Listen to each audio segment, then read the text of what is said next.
Let's pivot now for a sec and bring in mobile journalist Merimon Reyes, who's covering day 4 of the impeachment pre-trial conference. Merimon, what do you have? Good afternoon. So far, yung House Prosecution Panel, nag-file sila ng kanilang manifestation regarding some parts of the pre-trial conference. Pero yung pinakamatimbang dito ay yung manifestation nila na hopefully yung green box, yung BIR na box, na supposedly naglalaman daw ng tax records related to Vice President Sara Duterte ay mabuksan na ngayon during the pre-trial conference. Dahil so far, tuloy-tuloy pa naman daw yung marking nila ng pieces of evidence, so pwede pa naman daw.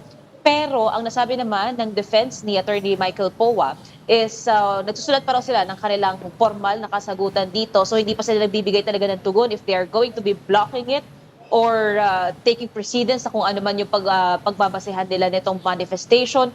Pero ang kani-kanina lamang from the impeachment clerk of court naman na si Attorney Ray Bantug, ayaw niyang pangunahan. Dahil ito raw ay something na kailangan pagdesisyonan ng impeachment court. Ang malinaw sa ngayon, ipapaikot niya na raw itong manifestation sa opisina ng mga senator judge. Kakausapin niya raw si Senate President Sherwin Gatchalian, as well as he will be consulting rin with other members of the Senate. Pero ang tinitingnan din kasi dito, sabi naman ni Sec Bantug, though kung hindi umabot ngayong pre-trial conference, yung pagbubukas or magkaroon ng desisyon, kung mabubuksan na ba itong green box or yung BIR box, pwede pa naman daw yan kung sakali man sa trial proper. Pero personal opinion lang daw yun ni Sec Bantug, ayaw niya lang i-preempt yung magiging desisyon ng impeachment court. And kung sakali man na for now wala talagang magiging desisyon regarding this, nakadepende na rin daw yan sa motion na ipa-file kung sakali ng prosecution panel. Pero hindi pa raw imposible yung July 6 na target start ng impeachment trial. Though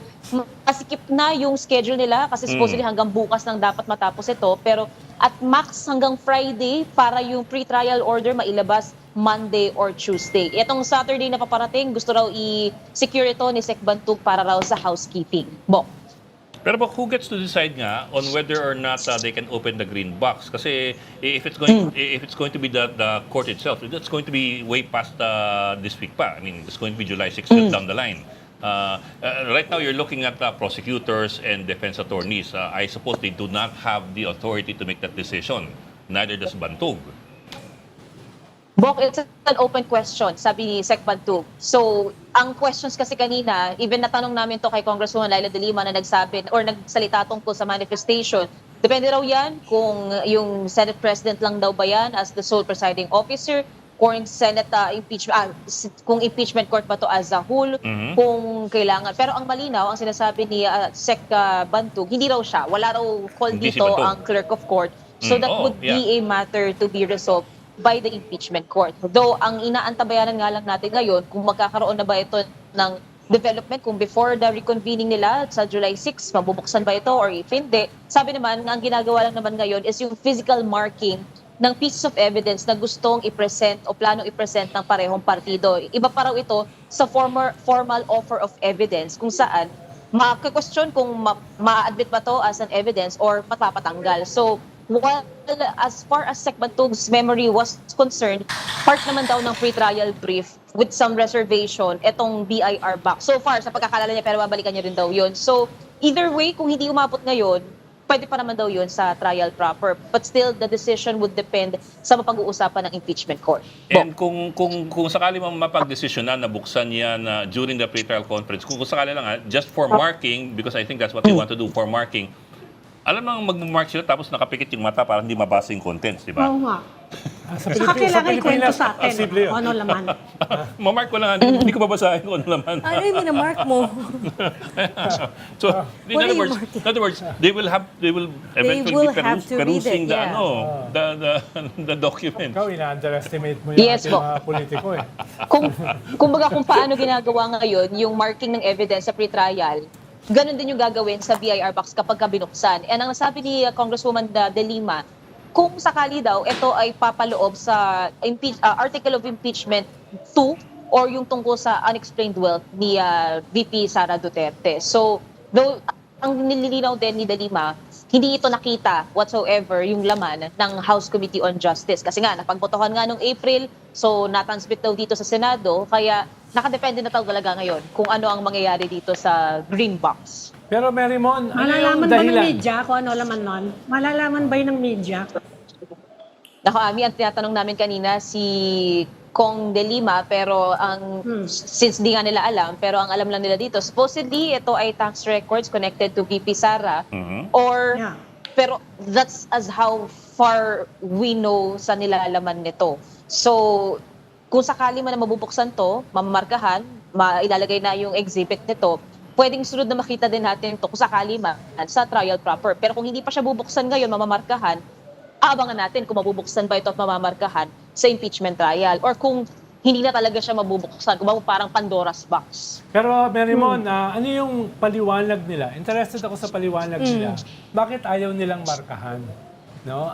Isang very basic na ginagawa. So ano yung paliwanag nila? Ronald, yung kung bakit ayaw pang markahan ngayon o yung naging boto nila sa House nung April? Hindi, ngayon.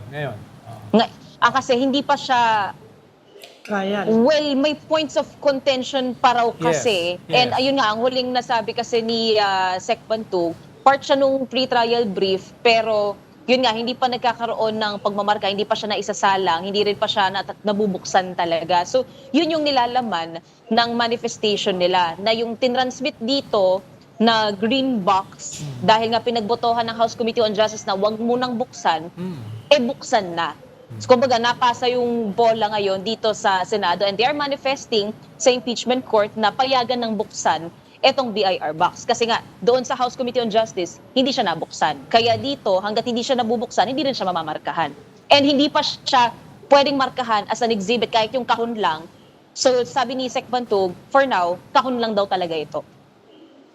Kwarta Anong sabi ng o defense? kahon? Anong argument Sabi nila nga against ni opening? Panchito.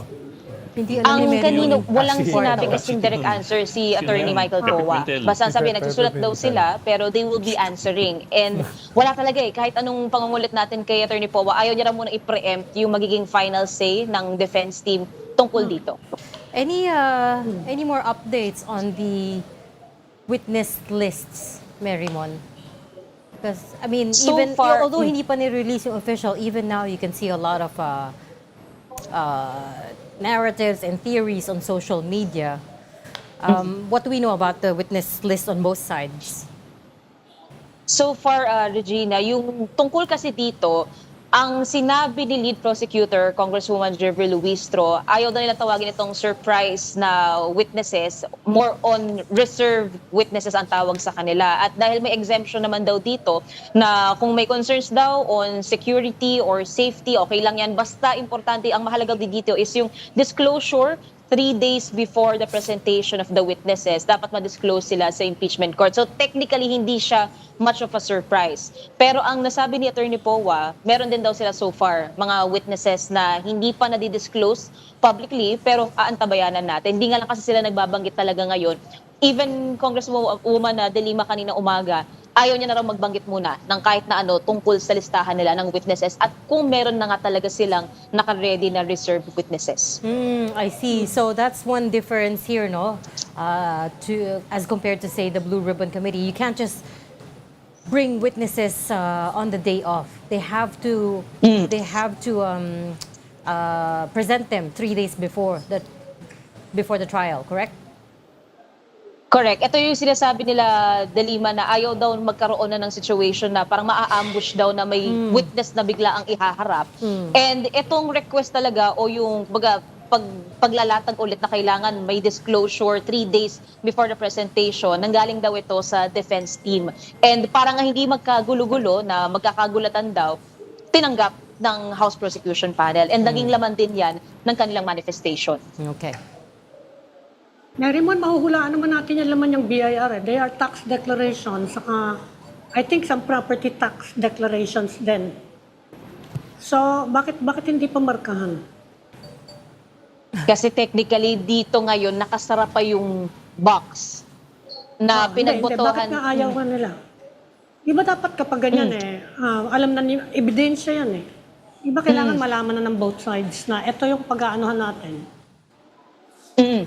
Official declaration naman yun And yun nga, part nga daw siya, so far, sa pagkakalala ni Sec Bantug, sa pre-trial brief ng House Prosecution Panel.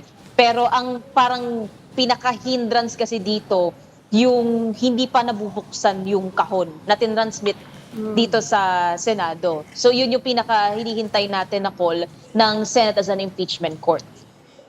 Okay. Okay. Okay. We'll leave that there. Thank you so much for your updates. Mary Bon Reyes reporting from the Senate. Thank you, Mary Mon. Thank you, Mary Mon. Thank you.